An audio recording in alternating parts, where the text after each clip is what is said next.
Terpujilah Kristus Tuhan, Sang Raja kemuliaan kekal.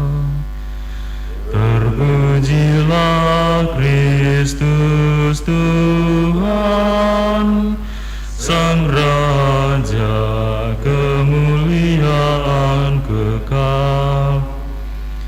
Berbaliklah kepadaku dengan segenap hati, sabda Tuhan, sebab aku ini pengasih dan penyayang.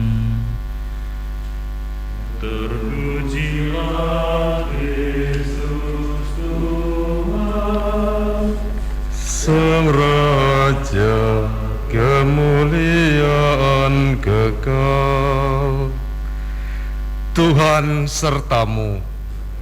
Inilah Injil Yesus Kristus menurut Matius. Sekali peristiwa, Petrus datang kepada Yesus dan berkata, "Tuhan, sampai berapa kalikah aku harus mengampuni saudaraku jika ia berbuat dosa terhadap aku? Sampai 7 kali?" Yesus berkata kepadanya, "Bukan, aku berkata kepadamu, bukan sampai 7 kali, melainkan sampai 70 kali 7. Sebab hal kerajaan surga itu seumpama seorang raja yang hendak mengadakan perhitungan dengan hamba-hambanya. Ketika ia mulai mengadakan perhitungan itu, dihadapkanlah kepadanya seorang yang berhutang 10.000 talenta. Tetapi karena orang itu tidak mampu melunasi hutangnya, raja itu memerintahkan supaya ia dijual beserta anak istri dan segala miliknya untuk membayar hutangnya. Maka sujudlah hamba itu menyembah dia, katanya, 'Sabarlah dahulu, segala hutangku akan kulunaskan.' Lalu tergeraklah hati raja itu oleh belas kasihan akan hamba itu, sehingga ia membebaskannya dan menghapuskan hutangnya. Tetapi ketika hamba itu keluar, ia bertemu dengan seorang hamba lain yang berhutang 100 dinar kepadanya. Ia menangkap dan mencekik kawannya itu, katanya, 'Bayar hutangmu.' Maka sujudlah kawannya itu dan memohon kepadanya, 'Sabarlah dahulu, hutangku itu akan kulunaskan.' Tetapi ia menolak dan menyerahkan kawannya itu ke dalam penjara sampai dilunaskan segala hutang itu.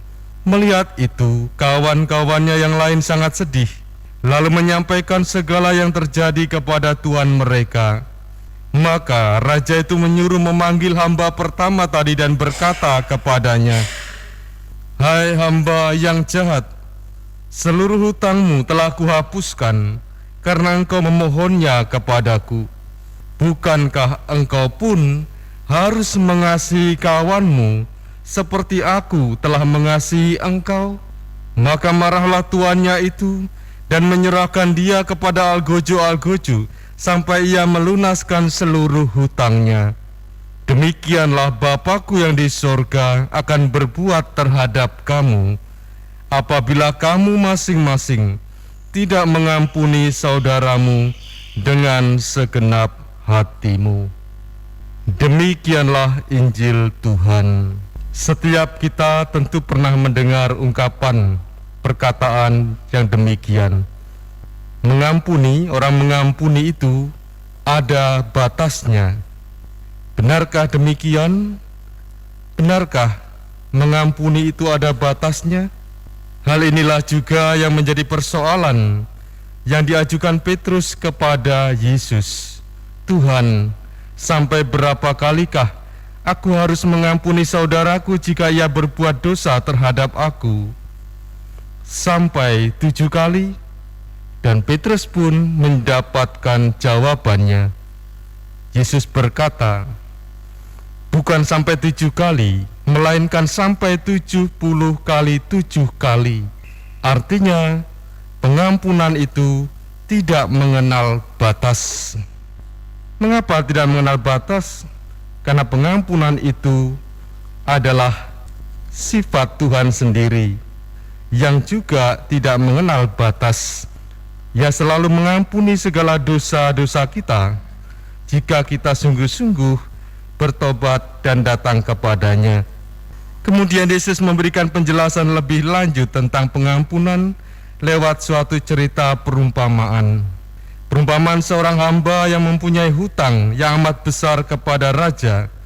Ia tidak mampu membayar lagi karena begitu besar hutangnya itu. Bahkan segala harta dan kemudian keluarganya mendapatkan hukuman karena hutangnya yang besar itu. Hamba itu jatuh tersungkur dan memohon belas kasihan tuannya supaya diberi waktu untuk dapat membayar hutangnya dengan lunas. Oleh sikap demikian maka raja berbelas kasih dan seluruh hutang hamba itu dihapuskan. Namun setelah dilepaskan dari beban belenggu hutang, ia justru bertindak keras dan kejam kepada temannya yang punya hutang kepadanya jauh lebih kecil dari hutangnya yang telah dihapuskan oleh raja. Bahkan ia menangkap dan mencekik kawannya itu dan memasukkannya ke dalam penjara. Saudara-saudariku yang terkasih, mengampuni berarti juga harus berani juga untuk mengampuni. Orang mengampuni, maka ia akan diampuni. Demikian juga kita yang mendapatkan rahmat pengampunan dari Tuhan sendiri. Maka pertama-tama kita harus menunjukkan syukur, rasa terima kasih kepada Tuhan itu dengan hidup mengampuni, berani mengampuni sesama. Saudara-saudariku yang terkasih, pada masa Prapaskah ini, masa pertobatan, masa pembaharuan diri, memperbaiki kembali jalinan relasi kita dengan Tuhan dan sesama. Maka hari ini kita diundang untuk berani bertobat, menjalin relasi dengan Tuhan dan sesama lewat mengampuni. Mengampuni menjadi jalan untuk relasi yang pemulihan relasi kembali dengan Tuhan dan sesama. Mengampuni bukan berarti melupakan, karena orang melupakan belum tentu mengampuni. Mungkin di dalam dirinya masih menyimpan rasa benci dan juga dendam. Mengampuni berarti siap untuk tidak menyimpan kebencian, siap untuk tidak menyimpan dendam, siap untuk tidak menyimpan kemarahan kepada sesama kita. Mari kita resapkan sabda Tuhan ini. Semoga masa Prapaskah ini kesempatan yang diberikan kita untuk memperbaiki relasi kita dengan Tuhan dan sesama lewat pengampunan menjadi kesempatan indah bagi kita untuk membebaskan diri kita dari segala dosa, dosa kebencian, dosa kemarahan, dan juga dosa dendam. Dengan demikian kita pun tetap memperoleh rahmat pengampunan dan keselamatan dari Tuhan sendiri. Mari berubah untuk berubah.